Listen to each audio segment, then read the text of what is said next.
Hi everyone. Do you think you're suffering a lot in your life? You think nobody else would have survived if the issues that you have seen in your life, if somebody else would have experienced it, they would not be able to go through? You give yourself excuses saying that this is what I face or this is what I am going through, so I cannot do so and so. We feel our problems are big when we just look at our own life and things. So recently I've read this book, Can't Hurt Me by David Goggins. And it made me realize what we go through in life is nothing to what he's seen. Looking at his willpower has given me a lot of motivation to, you know, bring your inner strengths to picture and, do that, come out of yourself and achieve your goals. You cannot play around it, there's no nonsense around it. Hi, I'm Sunita, using this platform to share my learnings about this book. So, going back to the book, reading through it, it was mind shattering. I can't express the level of impact it has had. The excuses we give ourselves, we always feel that I've faced through life a lot, nobody else has faced it, or I've achieved certain things, nobody else has achieved it, or excuses also sometimes to say that I'm not able to do certain things because of so and so reasons, nobody else is facing those things. But reading through David Goggins' story, we feel ourselves like an ant in front of what all he's faced, what all he's achieved, what all he's done. Not even an ant, I'll say speck of dust. If he can go through life with so much perseverance to, go through all of it, achieve the things that he has done, if you're not even meeting your own goals, if you're not the smallest ones that we have in life or the ones that you've put for yourself, you're not doing justice to the life that is given to you. I was planning to pick up only 5 learnings from this book, but there's so much in it. It's so much abundance of wealth and knowledge, experience. It made me tear up at certain occasions when he was telling his story that how can a person go through so much, or how can a person have so much willpower to do so much. You just have to read it to feel that, feel that motivation, feel that drive, then realize, look at your life and see, what am I, kind of thing. So I've picked up 10 learnings out of this book. uh, I was not able to shortlist less than that. So going through the first one, outperform yourself and prove them wrong. There would be many occasions that we feel that, I'm not able to perform because I'm sick today, or I'm not able to perform today because I slept late in the night.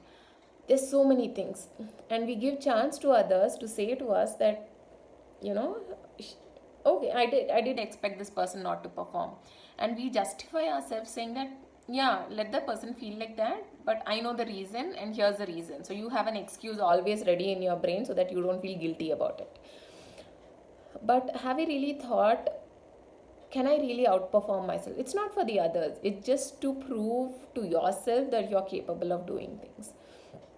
You have to read through the story again. I'll go back to that to really understand what this statement means, because probably I might not be able to articulate, because you have to see it in the context of the story to understand the pressure that the person was, and then realize the excuses that you make for yourself are minor.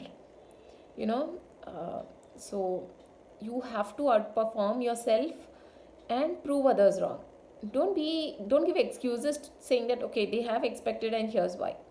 And in case if you fail, let me come back to one of the learnings later to address that. Next, that's the second point I had, which is failure set your bar high. So suppose you were not able to prove somebody wrong, but you failed on it. But the next time you want to achieve it, you already have an experience on that situation. You already have an experience on that task.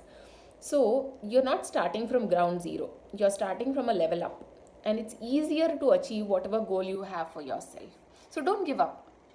Think of failure as, okay, we feel so pressured that if I already failed, how do I go ahead and do that task again? Because people are going to again say she's going to fail again or he's going to fail again, because they've already tried, we've seen the result and stuff. So we have so much of talk that's going on even before we attempt it, but we don't we forget to realize that you're not starting from ground zero. You've already had the experience, so you're not at ground zero, you know. So the failure has set your starting point at a higher level. Something we have to always remember too whenever we see those failures and want to hesitate to take that second attempt. And third learning has been tiredness means you only used 40% of yourself. So there were so many occasions where David Goggins felt his body was telling him that you're done, you take another step, you're going to die. But he realized based on his experience that whenever your body indicates that or your mind tells you that, it's only 40% that it's used up. It has 60% more fuel in it. You're not pushing hard enough to use that 60%. Give it another 10 minutes, I'll say, or a little more. After you hear that self-talk, go to the next milestone, and after that you'll see that you're already into a set flow kind of motion to use that remaining 60%. So whenever you feel that you're done, remember, you're only done with 40%. The 60% left, if you're not using that, which means you're not giving yourself that opportunity to perform 100%. The next learning, build yourself up by facing your obstacles and taking souls. This concept of taking souls was very interesting in the way he had put in that you use that to energize yourself. To give a little perspective, he says that when you feel that there are somebody who's bugging you, okay, instead of thinking that they are bugging me and you feeling depressed about it, come up with a strategy that you outperform yourself, and looking at your performance, they are wondering how come you've done so much. There's nothing else they're able to think about for the next hour, next day. They're so focused that how come this person could outperform so much. So rather than being disappointed, giving them a chance to bully you, now you've taken their soul and you've captured it for a day or an hour where they are wondering how can this person do so much. So that's a great motivation to move forward whenever you face those issues, obstacles in life. The next learning, accountability mirror. I think this was we've heard it in some form in some books or some motivational videos, but in the mirror, the way he talks, the language he uses really puts it that you don't have to be nice to yourself. You have to be the brutalist to yourself. When I say brutalist also, it's more, you don't have to hide things. Just say what it is. You're a failure, you're a failure. You're a success, you're a success. Here's what you've done good, here's what you've missed. Here's where you went overconfident, here where you've been arrogant.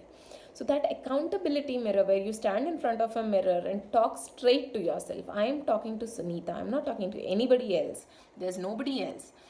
I am talking to myself, holding myself accountable for the actions I have done, for the feelings I have.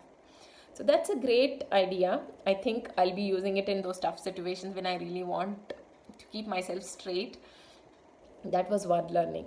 Another one was after action reports. So he used to create a report after every major event or a milestone to say that what is the best thing that has gone by and what is the worst thing, or what is it that you can improve next. What did your critics say? Out of the items that your critics have told, which ones is the things that you should really take into account the next time because it was a real good feedback?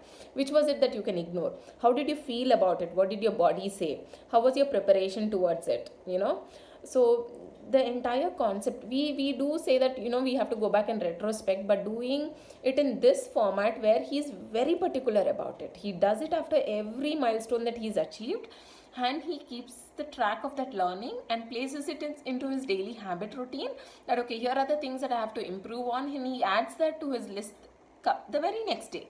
So that form of accountability and creating that report for yourself, you're not presenting it to anybody, so you don't have to be very nice to yourself. You can write what it is because that's the best feedback you can give yourself. That was the after action report. The next one being stock up your cookie jar. I think this we do sometimes, but not always. But having that concept, and then probably I might even come up with a cookie jar itself just to remind me that I don't forget this learning. is that he used to have all his achievements like a cookie jar, a virtual cookie jar in his mind.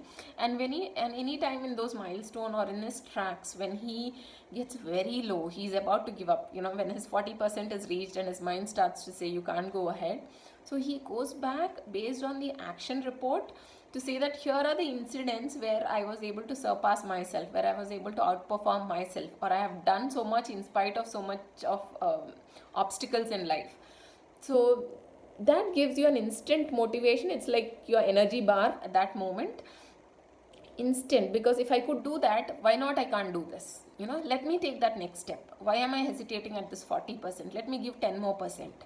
Okay, so that in that 40% movement, these cookie jars help you to push yourself.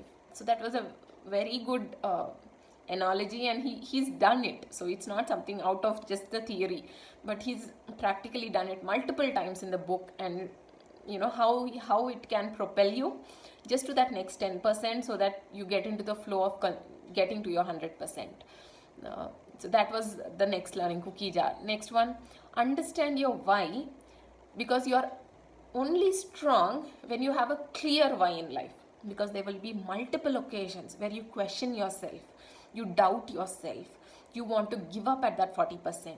If you do not have a clear why am I doing this, why do I want it, because if you do not have a strong why, you're definite to give up when that 40% your brain is telling you you're done, give up, you don't have to go the next step, you have so and so valid reasons to give up, all that.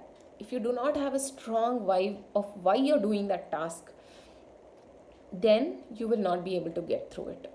So even when you're picking up certain tasks, having certain goals for yourself, I think it's important to clear why I want that goal, why I think this is important for me, and make it solid. Probably I'm thinking I'll spend a little more time when I put those to really, visualize, really come through, get myself clarity that why am I doing it. Spend a little more thoughtful time around it, so that when I face those obstacles, I am able to clearly articulate to myself why am I doing it. Because if you have an answer, if you have that strong reason, it becomes easy to get through that. The next learning is silence your inner voice. When you reach that 40%, there's a lot of noise, there's a lot of crap that you listen from your brain saying that why you should give up, talking about this environment, situation, empathizing for yourself, telling why you can't do it, giving you all the reason. It starts to justify like nobody else. So you should have the practice to silence your inner mind, knowing when to listen to it, when not to listen to it. Because it's also like playing around to I'll say more than playing around, it is trying to help you, saying that don't put yourself under so much pressure, don't put yourself under such uncomfortable situation. It's like the basic primal instinct of fight and flight. Why are you putting yourself through so much of pressure when you can just be relaxed in your life? What's the necessity for you to achieve this goal? So that's where your why should be strong, your purpose should be strong. The next learning is callous your mind.